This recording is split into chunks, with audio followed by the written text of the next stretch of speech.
Okay, ngayon guys, gagawa naman tayo ng ensaladang ampalaya. Nabili ko siya, nakahiwa na for 3.14 sa City City. Tapos meron tayong isang kamatis. Tapos ang ilalagay ko, eto, yung anchovy. Yung dilis siya, kinain na ni Mr. Oh, may natira na lang na konti. Sa ito, huwag yung ubusin kasi panglagay ko siya sa ensaladang ampalaya. Okay, so may natira na siyang ganito. So, papakita ko kung paano ko siya gagawin. But now, aanin muna natin itong ampalaya. Talagyan ko siya lalagyan muna natin siya dito. Tapos, lalagyan ng asin. Tapos, imamash ng ganun. Tapos, hugasan. Tsaka ko siya pagkahalo-halo. And I'll show you later. Okay? Lalagyan natin siya ng asin. Tapos, i-ano muna natin siya for few minutes. Ang gamit kong asin ay yung Himalayan salt.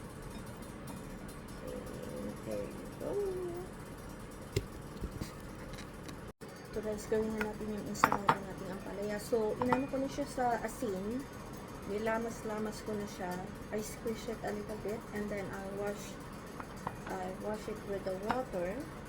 Pero hindi ko siya masyadong inano kasi gusto ko yung merong pait-pait na konti ba. Tapos, try natin siya. Try natin ng paper towel. Yan. Ano siya. Medyo nalamog-lamog lang siya ng konti. Tapos, naghiwa na rin tayo ng kamatis. Tomato.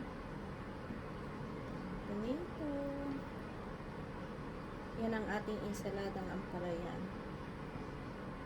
Tapos lalagyan natin yung anchovy and then mix and ready to eat. So itong anchovy na ito, meron na siyang nilasa na siya. So it was coated with a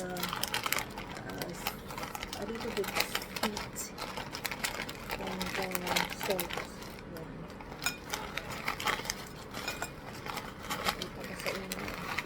Looks like and it tastes yummy. This is good with the ito lang ulam niya. Marami pa rin ano. Oh. So mix natin siya.